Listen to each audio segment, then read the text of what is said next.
हरिबोल। पद रत्नाकर जी का पाठ, पद संख्या 252, 252। पद रत्नाकर जी का पाठ, पद संख्या 252। यमुना तट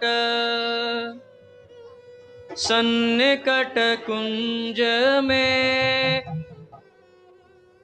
मृदुल शिला पर मोहन श्याम। यमुना तट सन्निकट कुंज में, मृदुल शिला पर मोहन श्याम। बैठे रूप छटा बिखराते, बजा रहे बंशी अभिराम।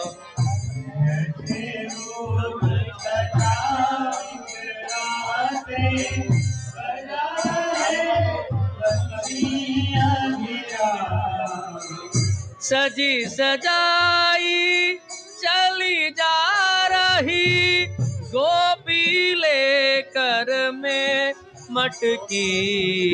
सज सजाई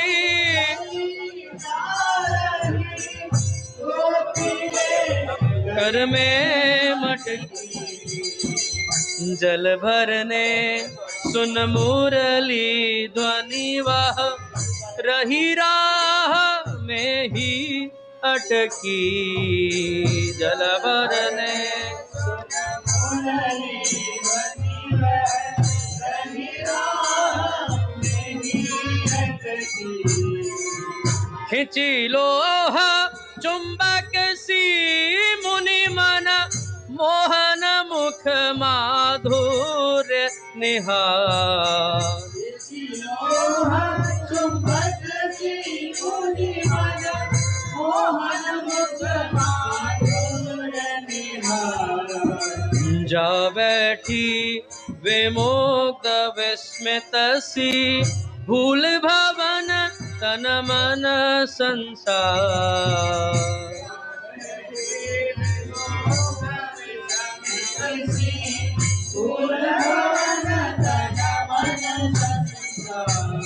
भरा अमित आमोद हृदय में, उपजा मन मधुमय अभिलाष।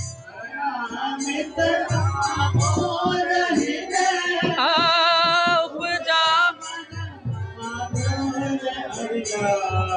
बैठी रहूं सदा यूं ही बस, मुग्ध हुई मोहन के पास। बैठी रहूं सदा यूं ही बस, मुग्ध हुई मोहन के पास। राधा राधा राधा राधा राधा राधा श्री राधा।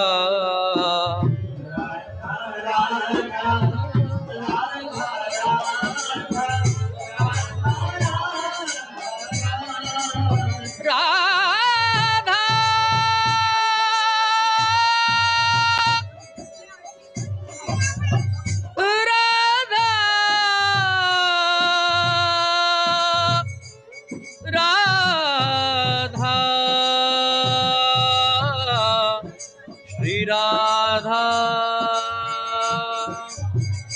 भाई जी बाबा की, राधा माधव युगल सरकार की।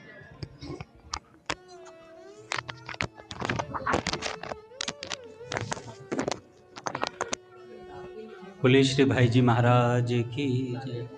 पूज्य श्री राधा बाबा की जय। पूज्या मैया की जय। अपने प्यारे भैया की जय। पूज्य दादा की जय। भक्तवत्सल भगवान की जय। हरिबोल। बड़े सौभाग्य का क्षण है कि आज भी हमें सत्संग और कीर्तन का परम लाभ प्राप्त हो रहा है। पहले पूज्य सेठ जी के कुछ वचन सुनेंगे, उसके बाद एक भक्त की चर्चा करेंगे।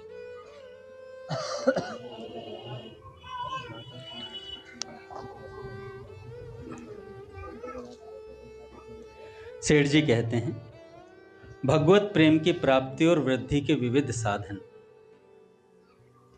सेठ जी ने कहा, श्री रामचरितमानस में बतलाया गया है, सब कर मत खगनायक एहा, करिए राम पद पंकज नेहा।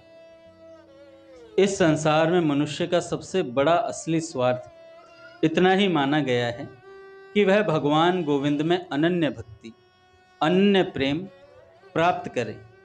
उस प्रेम का स्वरूप है सर्वदा सर्वत्र सब वस्तुओं में भगवान का दर्शन करे। उस अनन्य विशुद्ध प्रेम की उत्पत्ति और वृद्धि के अनेक उपाय हैं। उनमें से कुछ उपाय बताता हूं। पहला, भगवान में प्रेम कैसे हो, भगवान में प्रेम कैसे हो, भगवान में प्रेम कैसे हो, इस प्रकार की निरंतर लगन लग जानी चाहिए। उत्कट इच्छा की जागृति ही भगवान में प्रेम होने का मुख्य उपाय है। उपयुक्त प्रकार से भगवान से मिलने की उत्कट इच्छा होने पर भगवान में प्रेम बढ़कर अनन्य विशुद्ध प्रेम हो जाता है, जिससे मनुष्य को भगवान शीघ्र ही प्राप्त हो जाते हैं। भगवान ने गीता जी में कहा, ये यथा माम प्रपद्यन्ते तांस तथैव भजाम्यहम्। जो भक्त मुझे जिस प्रकार भजते हैं, मैं भी उनको उसी प्रकार भजता हूँ। जो भक्त मुझको प्रेम से भजते हैं, वे मुझ में हैं और मैं भी उनमें प्रत्यक्ष प्रकट हूँ। इतना ही नहीं, अनन्य प्रेमी ज्ञानी निष्काम भक्त को तो भगवान ने अपना अत्यंत प्रिय बतलाया है भी। वे कहते हैं गीता जी में, उनमें नित्य मुझ में एक ही भाव से स्थित अनन्य प्रेम भक्ति वाला ज्ञानी भक्त अति उत्तम है, क्योंकि मुझको तत्व से जानने वाले ज्ञानी को मैं अत्यंत प्रिय हूं और वह ज्ञानी मुझे अत्यंत प्रिय है। अतः हम लोगों को भगवान का अनन्य प्रेम प्राप्त करने के लिए भगवान से मिलने की उत्कट इच्छा जगानी चाहिए। जैसे आपके किसी एक मित्र ने कहा, भाई यार तेरे पास बाइक होनी चाहिए,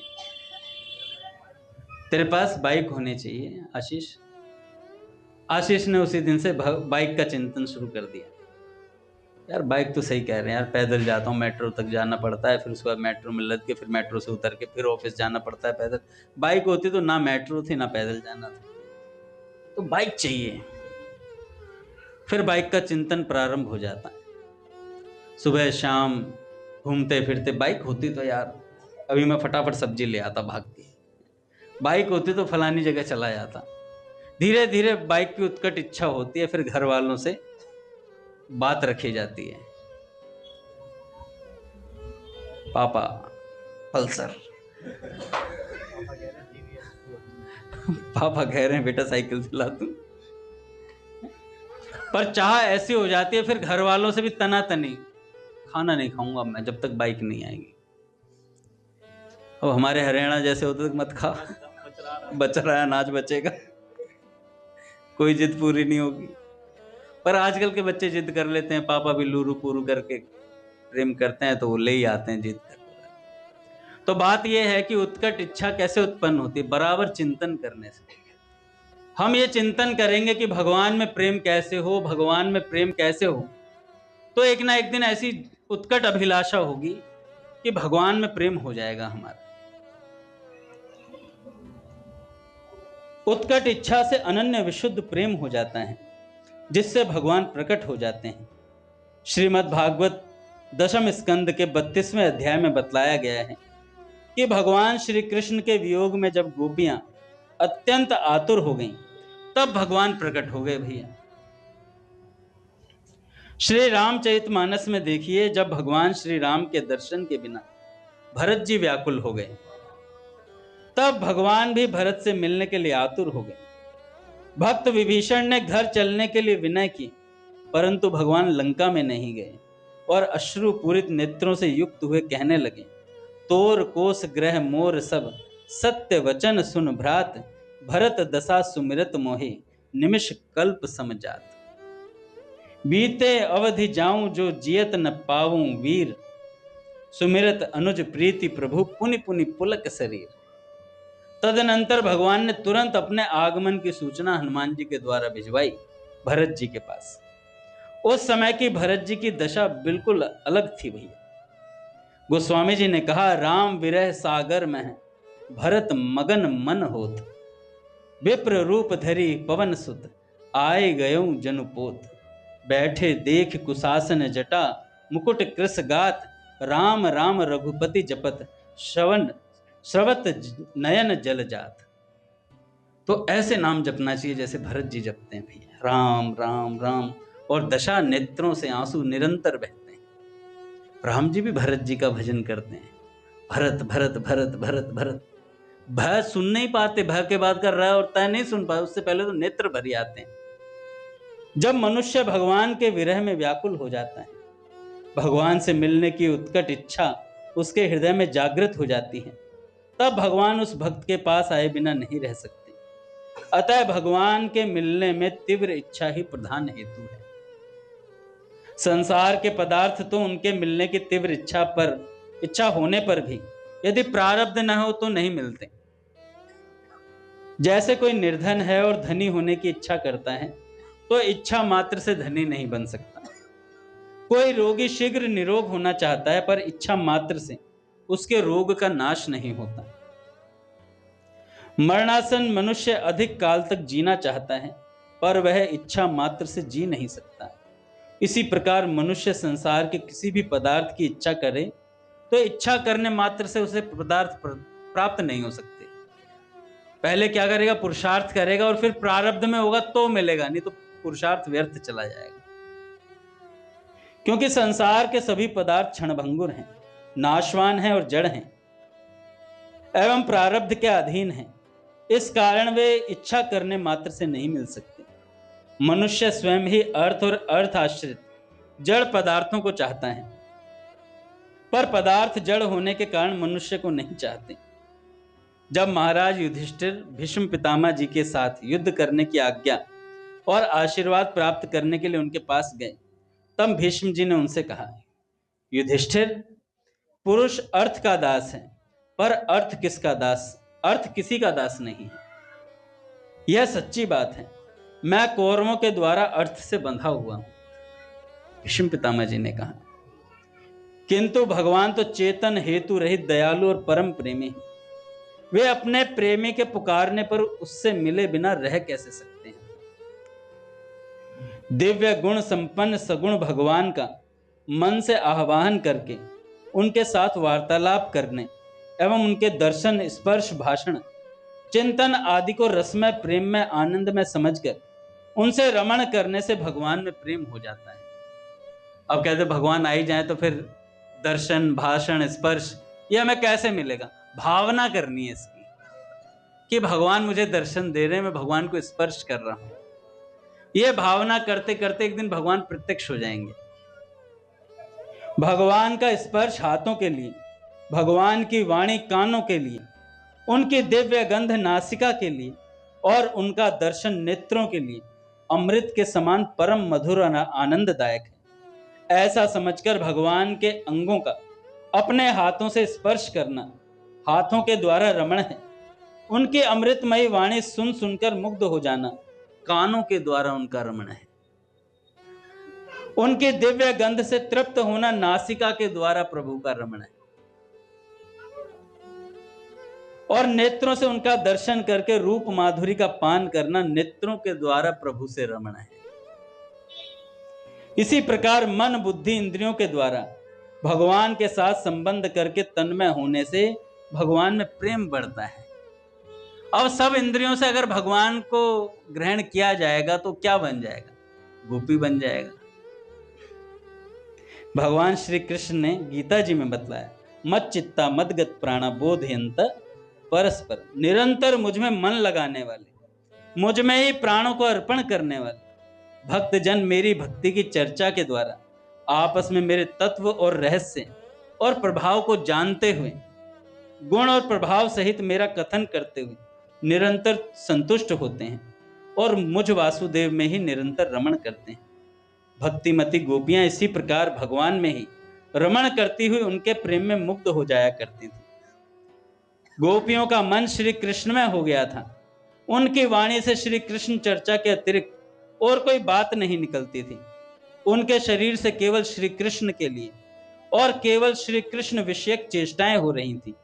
कहां तक कहें, उनकी आत्मा श्री कृष्ण में हो रही थी। वे केवल श्री कृष्ण के गुणों और लीलाओं का ही गान कर रही थी और उनमें इतनी तन्मय हो रही थी कि उन्हें अपने शरीर और घर की भी सुध बुध नहीं रही। ऐसे भगवान से रमण करना चाहिए तो भगवान में प्रेम हो जाता है। ये दूसरा उपाय सेठ जी ने बताया। सेठ जी कहते हैं तीसरा, केवल श्रद्धा भाव भक्ति पूर्वक भगवान के ध्यान में मस्त होने से भी भगवान में प्रेम बनता है, अनन्य और विशुद्ध प्रेम हो जाता है। भक्त सुतीक्ष्ण जी भगवान के मिलन का मनोरथ करते हुए भगवान के ध्यान में मस्त हो गए थे, जिससे उनको अविरल प्रेमा भक्ति प्राप्त हो गई। उनकी इस स्थिति का वर्णन गोस्वामी तुलसीदास जी ने यूं किया है। प्रभु आगवनु श्रवण सुनि पावा, करत मनोरथ आतुर धावा, हे विधि दीन बंधु रघुराया, मोसे सठ पर करही दाया। सहित अनुज मोहे राम गोसाई, मिलहि निज सेवक की नाई। यदि भगवान का ध्यान न हो सके, चौथे में कहते हैं, तो श्रद्धा विश्वास पूर्वक भगवान नाम जप करने से भी भगवान में प्रेम हो जाता है। तुलसीदास जी कहते हैं, सुमरिये नाम रूप बिन देखे, सुमरिये नाम रूप बिन देखे।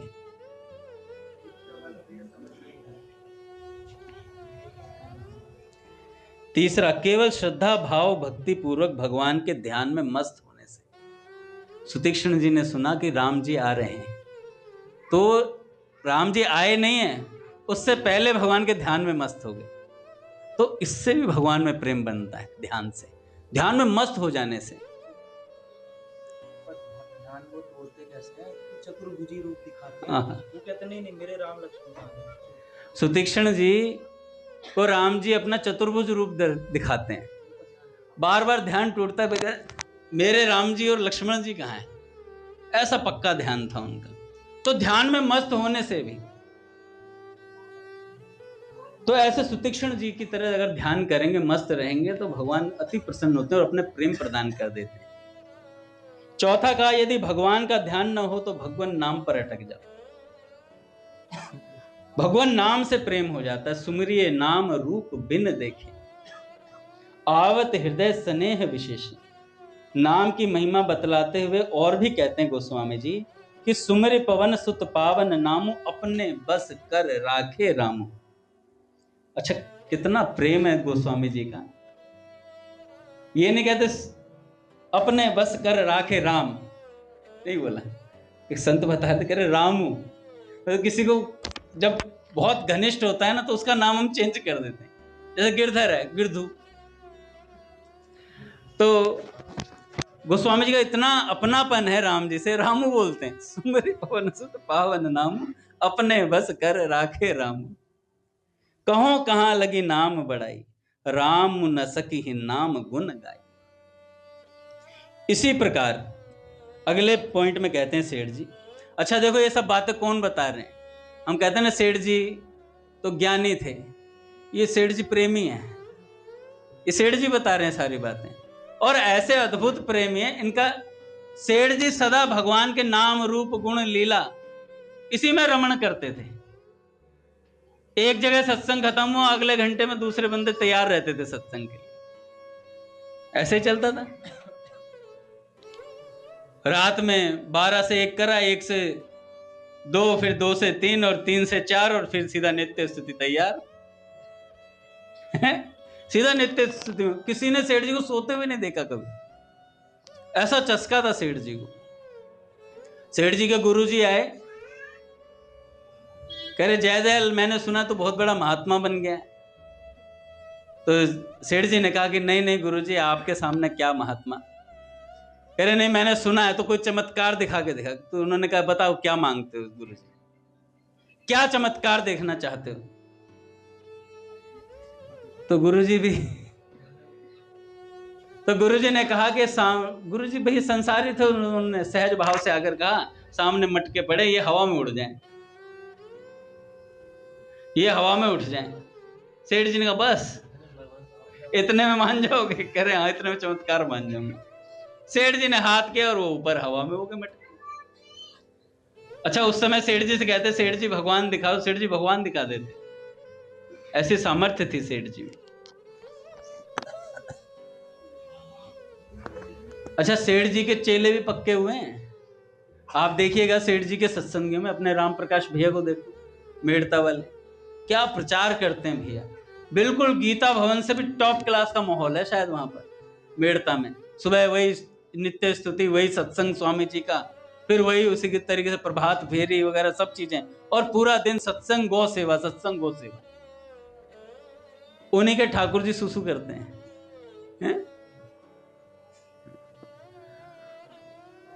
तो भाव भी प्रगाढ़ होंगे तभी तो ऐसी लीला करते हैं भगवान उनके साथ। पक्के थे अपने रामकिशोर भैया, सेवा करते थे जिनकी, रामेश्वर बाबू जी।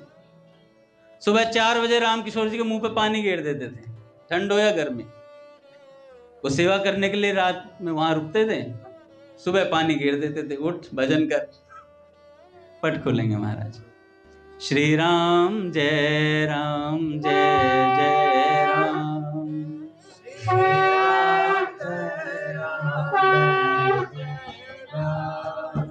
श्री राम जय राम जय जय राम,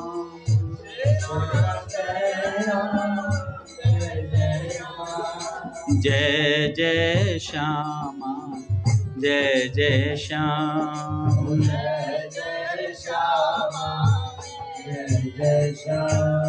श्री राम जय जय राम,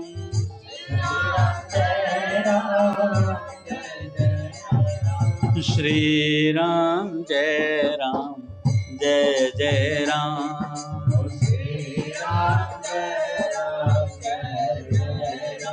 बोलिए राधा माधव सरकार की।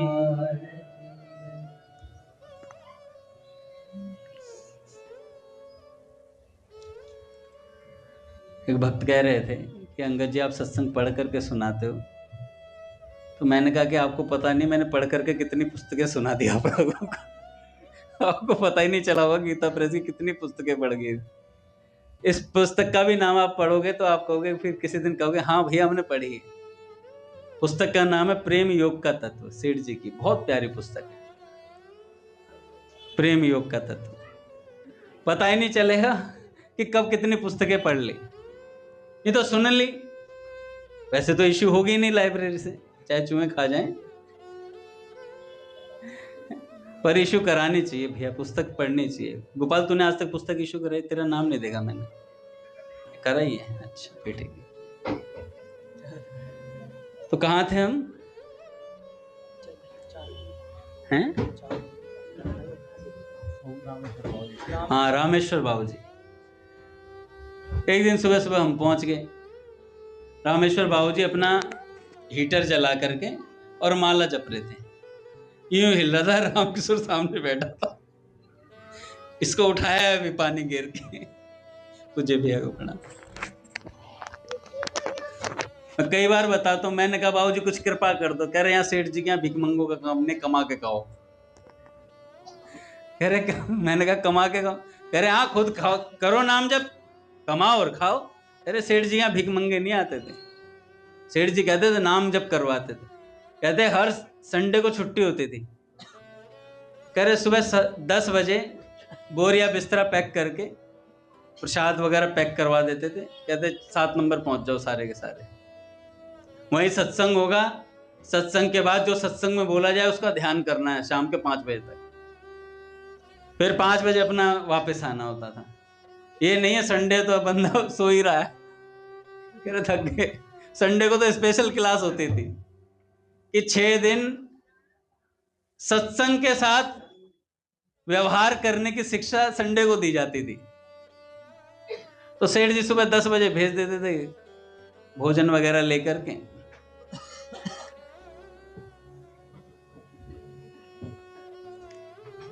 सेठ जी कहते हैं 5वां उपाय है,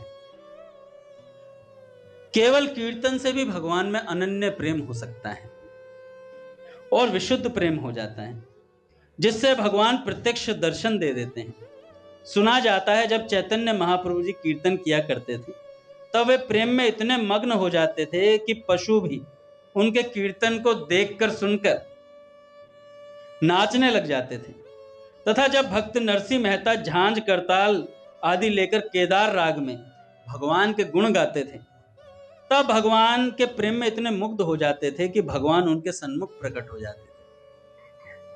मीराबाई जब अपने महल में घुंघरू बांधकर भगवत गुणगान करती हुई नाचने लगती, तब उनके प्रेम से भगवान उनके सन्मुख प्रकट हो जाते थे। सेठ जी का बहुत भाव रहता था, अगर किसी को नृत्य करना हो तो एकांत कमरे में अपने ठाकुर जी के सामने खूब उछल कूद करके नाचे, पर एकांत में नाचा नहीं जाता,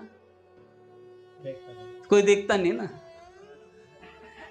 पर ठीक है, ना करने से तो नाच ही लो थोड़ा सा, है ना। एक कलयुग है भैया, इसमें जैसा भी नाचोगे भगवान देख लेते हैं। भगवान कह रहे कोई बात नहीं, अभी दिखावे के लिए नाच रहा है, एक दिन असलियत में नाचेगा, एक दिन भगवत प्रेम में भी नाचेगा। सेठ जी ने कहा कीर्तन करो तो ऐसे करो कि जो भी वाणी आपके अतिरिक्त सुनाई दे रही है वो भगवान की वाणी है, क्योंकि भगवान ने कहा है ना हम वसामि वैकुंठे योगी नाम हृदय नच मद भक्ता यत्र गायंती तत्र तिष्ठा। यानी भगवान कीर्तन में मौजूद है, तो जो कोई हमारे अलावा कोई गा रहा है तो वो भगवान गा रहे हैं। ऐसे भाव से कीर्तन को सुने तो बहुत विशेष लाभ होता है कीर्तन से। अतः कीर्तन से भी भगवान में प्रेम की उत्पत्ति वृद्धि हो जाती है।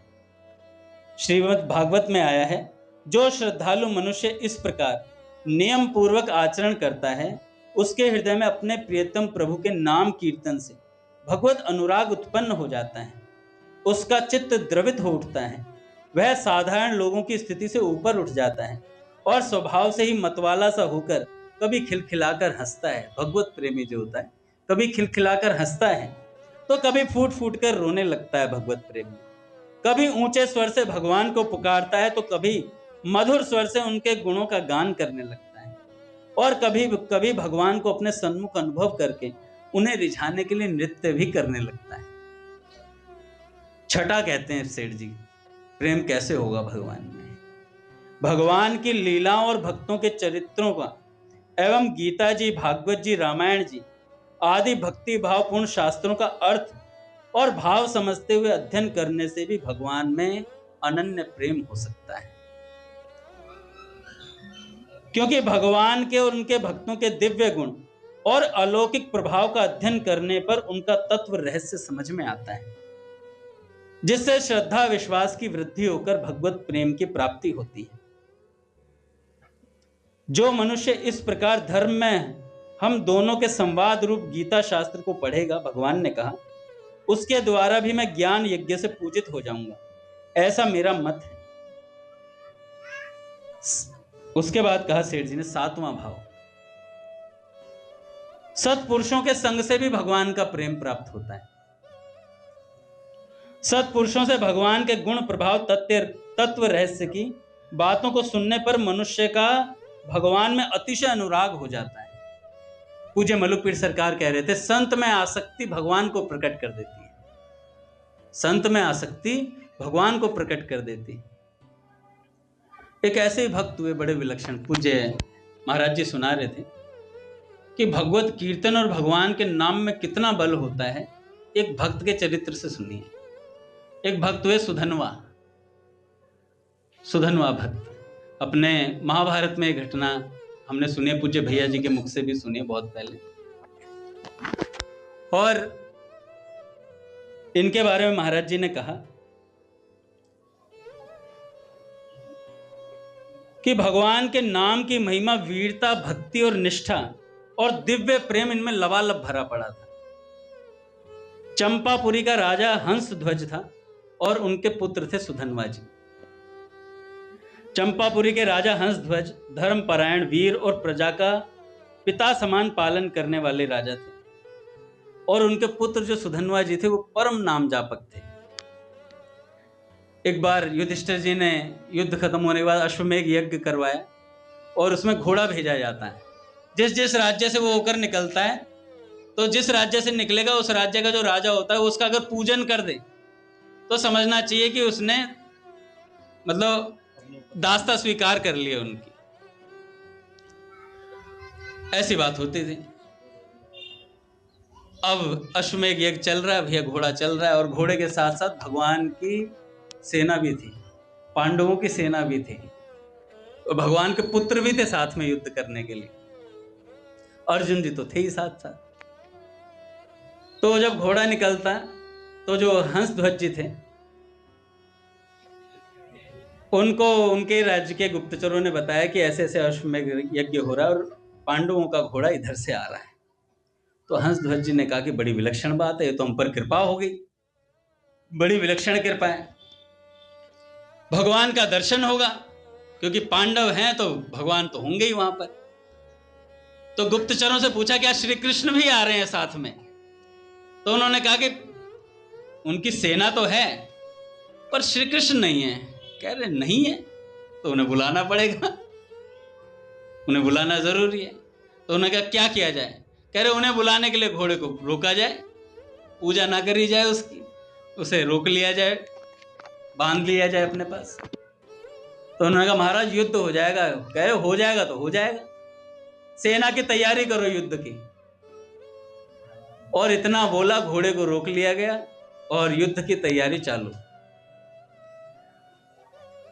और भैया सारे जो सेना थी वो तैयार हो गई और सबको बोल दिया गया कि भैया इतने समय में सब तैयार होकर के आ जाएं, अन्यथा जो लेट करेगा उसे कढ़ाई में डाल दिया जाएगा, खोलती हुई तेल की कढ़ाई में उसे डाल दिया जाएगा। और भैया सारे फटाफट भागे, तैयारी करें। वैसे तो सैनिक तैयार ही रहते थे, फिर भी तैयारी फटाफट, मतलब और तैयार हो जाए फटाफट। तो सब तैयार हो रहे थे। इनके दो राजपुरोहित भी थे, शंख और लिखित। तो इनके जो पुत्र े सुधन्वा जी, वो भी तैयार हो रहे थे। सब आ गए तैयार होके, पर वो नहीं आए, वो लेट हो रहे थे थोड़े से।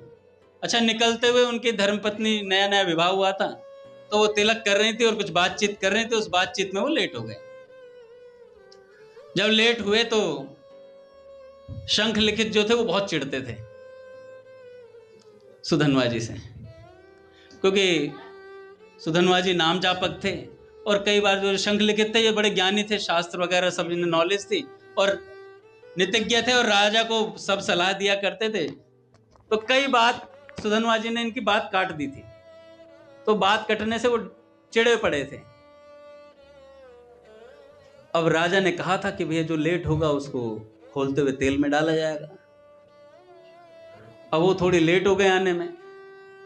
शंख लिखित ने चढ़ा दिया राजा जी को, आपका पुत्र ही क्यों ना हो, पर राज आज्ञा तो राज आज्ञा है, समय तो समय है, समय पर आना चाहिए था, नहीं आए तो दंड के अधिकारी बनते हैं। और उन्होंने खूब अच्छे से राजा को चढ़ा दिया। हंस ध्वज जी ने कहा कि कैद करके लाओ उन्हें। सुधन्वा जी आ ही रहे थे, लड़के को खोलते तेल में डाला जाएगा। और दो उनको भेजा गया सैनिकों को, वो लेकर के आए पकड़ के। और सुधन्वा जी सामने खड़े हैं, कढ़ाई भैया बड़ी सी कढ़ाई और उसमें तेल उबल रहा था। शंख लिखित बड़े हंस रहे हैं, मुस्कुरा रहे हैं, किलिंग स्माइल दे रहे हैं, कह रहे आज आया ऊंट पहाड़ के नीचे, बहुत हमारी बात काटता था। अच्छा, सुधन्वा जी का एक गुण था कि वो निरंतर श्री कृष्ण नाम जपते थे, जैसे अर्जुन जपते थे, निरंतर नाम जप। और जब कढ़ाई में डालने की बात आई तो सुधन्वा जी ने कहा यार आज तो इतना अच्छा शुभ दिन था, मैं तो इतना खुश था आज कि आज पहली बार अर्जुन से भेंट होगी और ऐसा छकाऊंगा अर्जुन को कि अर्जुन देखता रह जाएगा, और इतनी मार मारूंगा बाणों की कि भगवान को आना पड़ेगा, भगवान के दर्शन होंगे, क्योंकि अर्जुन को जब तक छकाऊंगा नहीं तब तक भगवान आएंगे नहीं। तो बड़ा चाव था हृदय में, और सामने कढ़ाई देखकर सोचने लगे यार ऐसी मृत्यु मिलेगी क्या कि कढ़ाई में तल के मर गया बंदा, मैं तो अस्त्र शस्त्र तैयार कर रहा था। और बड़ा दुख हुआ उन्हें, और भगवान से प्रार्थना कर कि हे नाथ ऐसा नहीं होना चाहिए, मुझे नहीं पता कुछ भी करो पर आज आपसे भेंट होनी जरूरी है, अर्जुन का भी सामना करना है मुझे। अब जब आमने सामने की बात हुई तो भैया भगवान का वो नाम जपने लगे। उन्होंने कढ़ाई में शंख लिखित ने कहा जल्दी जल्दी करो यार, सोचने का टाइम मत दो, और फटाफट कढ़ाई में डाला। और वो श्री कृष्ण श्री कृष्ण श्री कृष्ण ऐसे जपते जपते कढ़ाई में महाराज शीतल हो गए, तेल सारा खोलता हुआ तेल एकदम शीतल हुआ, कुछ नहीं फर्क पड़ रहा, वो आराम से तैर रहे हैं। जैसे हमारा गिरधर मछली बनता है गंगा जी में जाके आराम से। और शंख लिखित देख रहे हैं, अरे यार क्या हो गया।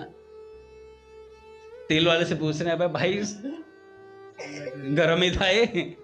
तो उन्होंने यूं एक छींटा सा निकाला, उनके सिर पे डाल दिया शंख लिखित के, और जैसे छींटा सा चिल्ला के पड़े दोनों के दोनों। अरे यार ये तो गरम है यार। फिर शंख लिखित ने सोचा, यार इतना गरम तेल में इसका कुछ भी बाल भी बांका नहीं हो रहा है। तो उन्होंने सोचा ये तो कोई भक्त है यार, और भक्त थे और हमसे भक्त अपराध हो गया। शास्त्रों का ज्ञान उन्हें था ही, और भक्त अपराध का भी पता था कि क्या हाल होता है भक्त अपराधी का। तो उन्होंने सोचा इससे पहले कि भगवान हमें दंड दें, हम अपने आप को दंड दे देते हैं। तो वे कढ़ाई में उतर गए दोनों।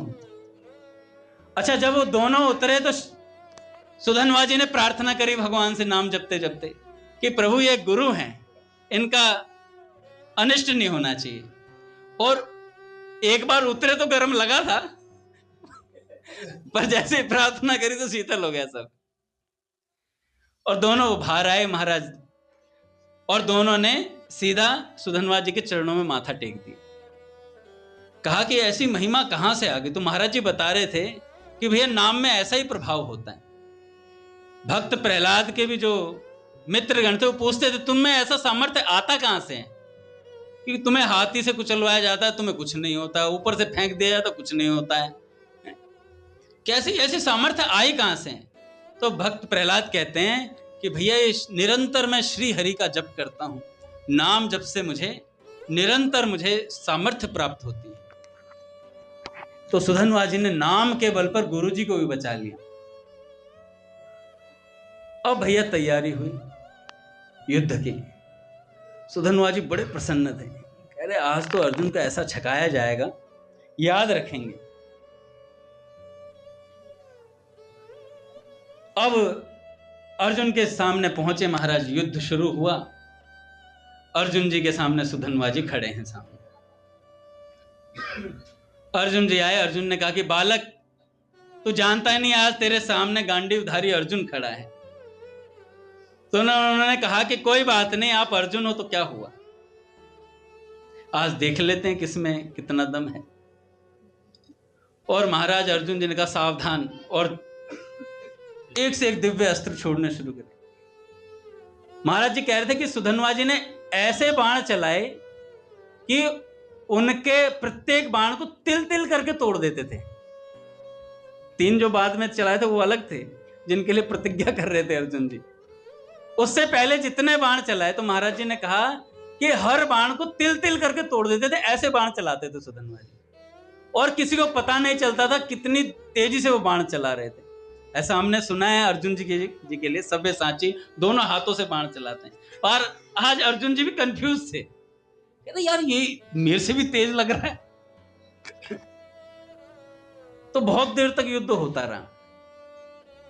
जब युद्ध होता रहा तो इतना छकाया महाराज, इतना छकाया, उनकी ध्वजा पे उनके ऊपर और सारथी को भी उन्हें सुधनवा जी ने बाणों से लहूलुहान कर दिया। और सुधनवा जी ने कहा कि आप श्री कृष्ण को क्यों नहीं बुला रहे हैं, आप श्री कृष्ण को क्यों नहीं बुला रहे हैं। तो अर्जुन जी सोचे यार आज तो बिल्कुल बेइज्जती वाला काम हो गया।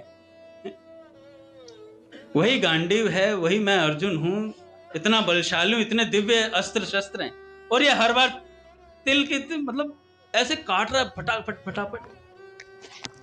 तो अर्जुन जी को याद आई भगवान की, हे प्रभु दीन वत्सल दीनानाथ। जब सारथी चला गया तो भगवान आ गए। भगवान आए तो महाराज भगवान देखो सुधनवा जी प्रसन्न हो गए, कह रहे बस अब काम हो गया, इतना ही तो चाहता था। और अब तो और तरोताजा हो गए सुधनवा जी, कह रहे अब तो और मजा आएगा। तो कहते हैं कि 10 बाण भगवान पर और 100 बाण अर्जुन पर और एक उनकी ध्वजा पर। इतने बाण एक साथ चलाए, और 10 बाण जो चलाए ना वो भगवान पे कोई प्रहार करने के लिए नहीं भैया। महाराज जी कह रहे थे कि भगवान के पूजन के लिए 10 बाण भेजे थे, कि भगवान का पूजन होगा इन 10 बाणों से। भगवान भी देख रहे थे भाई क्या पावर है भाई। और जब 100 बाण अर्जुन की तरफ और रथ पर भी चलाए तो 100 कदम पीछे गया रथ, 100 कदम पीछे गया रथ। तो भगवान बैठे हुए थे अर्जुन के साथ, तो भगवान ने कहा वाह सुधन्वा क्या बात है तेरी। अर्जुन जी तिल मिला गए, कह रहे एक तो मैं हार रहा हूं, ऊपर से आप ये कोई बात होती है। उसकी तारीफ करे जा रहे हो, ऐसी क्या बात है उसमें। तो भगवान ने कहा, महाराज जी बता रहे थे भैया, कह रहे कि उसमें खास गुण है, वो एक पत्नी व्रतधारी है। तो अर्जुन जी ने कहा भगवान इस समय मजाक करने का टाइम नहीं है यार, आप बताओ इधर उधर की बात मत करो, क्या सिस्टम है। कह रहे भाई सिस्टम कुछ नहीं, लड़ो, बाण निकालो और लड़ो।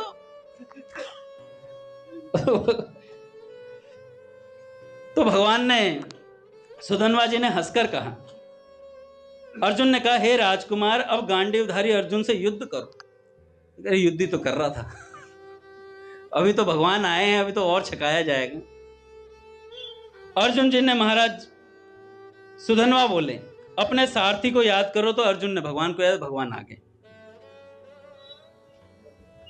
सुधन्वा जी रथ से उतरे, पहले भगवान जब आए नत होकर श्री कृष्ण का रसपान किया, पहले भगवान के स्वरूप को देखा। नील मेघ श्याम रूप देखकर भाव विभोर हो गए सुधन्वा। उनका जन्म जन्मांतर का उद्देश्य था एक बार मन भर के दर्शन करूं भगवान का। अब दिव्य शस्त्रों का संधान अर्जुन ने शुरू करा। अर्जुन ने कहा सावधान सुधन्वा।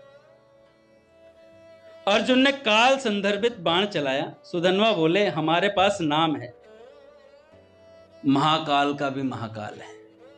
उन्होंने कहा था इस पर काल सवार है, कह रहे कोई बात नहीं, हमारे पास भगवान का नाम है।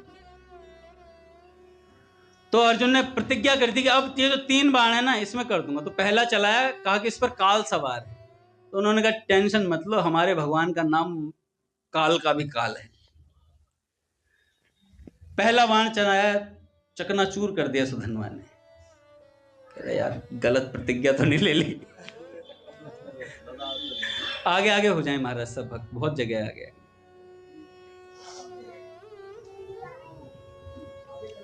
अब फिर अर्जुन ने भगवान की तरफ देखा। प्रभु, भगवान ने कहा टेंशन मत ले, अब मैं जो कहता हूं वैसा कर। भगवान ने कहा इस पर मेरे पुण्य, मेरी शक्तियां और मेरे गोवर्धन धारण करने का महात्मा सब इस बाण पर संधान करता हूं। अच्छा महाराज जी कहते हैं भगवान बताना चाह रहे हैं मेरे नाम के आगे ये सब कुछ भी नहीं है, मेरे नाम के आगे ये सब कुछ भी नहीं है। कितना ही मेरे पुण्य है, भगवान के अपने पुण्य कुछ नहीं है। अर्जुन ने बाण चलाया, सोचा था इस बार तो काट ही डाल लूंगा। जैसे दूसरा बाण चला तो सुधन्वा जी ने कहा वाह आन दो। ऐसा बाण चलाया महाराज, वो बाण भी काट डाला। अर्जुन टेंशन में, बिल्कुल बीपी हाई। भगवान ने कहा अर्जुन देखो अर्जुन, मेरा भी प्रभाव मेरी आज्ञा से चलता है, पर नाम के आगे मेरी शक्तियां भी रुक जाती हैं। तो इसके पास नाम का बल है। अर्जुन कह मैं क्या आपका नाम नहीं जपता हूं, जपता है पर इसका विलक्षण है। अंतिम बाण, अर्जुन ने प्रतिज्ञा की यदि इस बाण में इसका मस्तक न गिराऊं तो मुझे किस बात का पाप लगेगी। नाम लिया था उन्होंने कुछ, हाँ पितृ वगैरह उनका कुछ नाम लिया था। और सुधन्वा जी ने भी प्रतिज्ञा कर ली यदि मैं इस बाण को ना काटूं तो मुझे भीषण पाप लगे भी। उन्होंने कहा था मणिकर्णिका घाट पे शिवलिंग के पैर मारने का कुछ पाप लगे, इस तरीके से कुछ उन्होंने बोला था। अब ऐसी बात बोली तो भैया बाण चले, दोनों बाण चले। और तीसरे बाण पे जो थे ना भगवान स्वयं विराजमान थे, स्वयं विराजमान थे। और वो बाण आया, सुधन्वा ने उसे भी काट दिया। पर भगवान बहुत चालू हैं प्रति उत्पन्न मति है, उन्होंने दिमाग लगा दिया भगवान ने कि अर्जुन की बात भी रखनी है, सुधन्वा की बात भी रखनी है। तो जैसे ही बाण चलाया, बाण कटा, तो जो बाण कटा था अर्जुन का, अगला वाला हिस्सा जाकर के सुधन्वा की गर्दन को उड़ा लाया। और जैसे ही गर्दन कटी, भैया सुधन्वा का तो जो दिव्य तेज था वो भगवान की परिक्रमा करके भगवान में समाहित हो गया। तब भगवान उनके पिताजी के पास गए, हंसध्वज जी के पास, कि आप शोक ना करना, क्योंकि ये पुत्र शोक करने लायक वाली मृत्यु नहीं मरा है, विलक्षण भगवत भक्त हुआ है। ना ऐसा कभी हुआ है और ना ऐसा भक्त कभी होगा, ऐसा नाम जापक कभी नहीं हुआ। भगवान रथ से कूदे और भगवान ने सुधन्वा को गले से लगाया, शीश उठाकर उसे हृदय से लगाया। अर्जुन रो पड़े, मैंने क्या कर दिया। भगवान बोले, यह तुम्हें नहीं, मेरी इच्छा थी। सुधन्वा मेरे अनन्य भक्त थे, उनका लक्ष्य पूरा हो चुका था, वो मेरे दर्शन करना चाहता था। मेरा दर्शन, मेरा साक्षात्कार, और अंत में मेरी गोद उसे अभीष्ट थी। वो तो तुमसे खेल कर रहा था, थोड़ी देर के लिए खेलना चाहता था। तो महाराज जी ने कहा कि जो भी सुधन्वा का चरित्र श्रवण करेगा, उसके हृदय में नाम के प्रति रति पैदा होगी। आकाशवाणी हुई थी। और भक्ति, साहस और अनन्यता जागेगी। भगवान का नाम स्वयं भगवान से भी अधिक शक्तिशाली है। अनन्य भक्ति से अग्नि, काल, शस्त्र कुछ भी हानि नहीं कर सकता। भगवान भक्तों के स्मरण मात्र से दौड़कर आते हैं, और वास्तविक वीरता जो है ना, वो भक्ति में है। सुधन्वा जी की कथा नाम भक्ति की चरम महिमा है भी। तो ऐसे सुधन्वा भक्त हुए जो भगवान के नाम के प्रेमी थे। ब्रज के संतों ने कभी नाम नहीं छोड़ा, भगवान छोड़ दिए। आप देख लो, सनातन गोस्वामी जी मदन टेर पे जब भजन करने के लिए आए, तो एक माता के यहाँ भगवान सेवित थे, ब्रजवासिन माता थी। तो भगवान ने प्रेरणा करी और वहां जा पहुंचे। तो वो बुढ़िया माई आई, अकेली रह गई थी घर में, सब जो उनके परिवार सब जा चुके थे।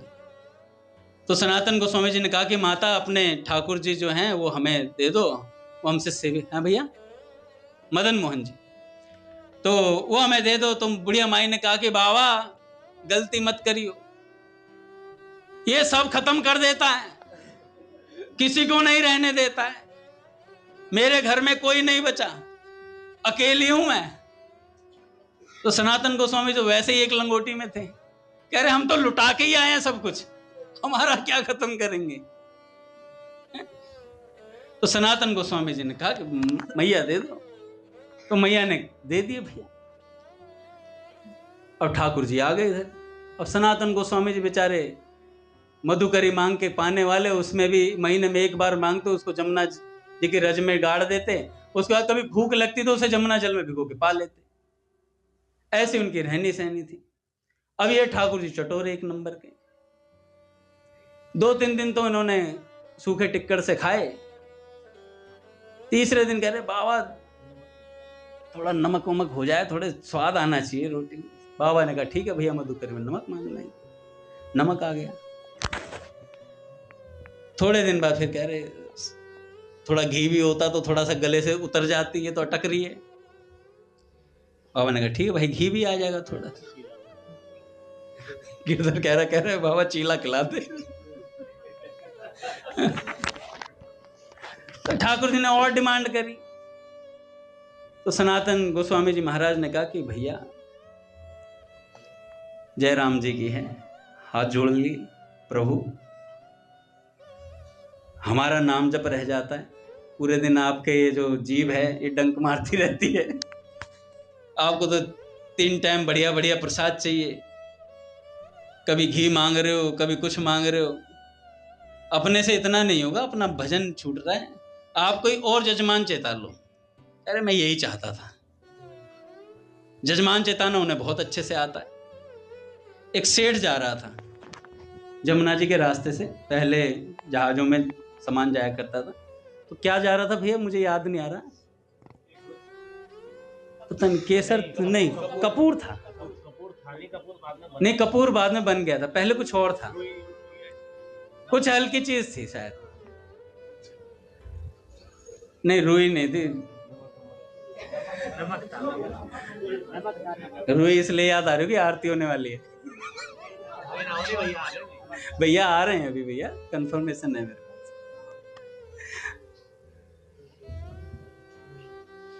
तो जो भी लेकर जा रहे थे,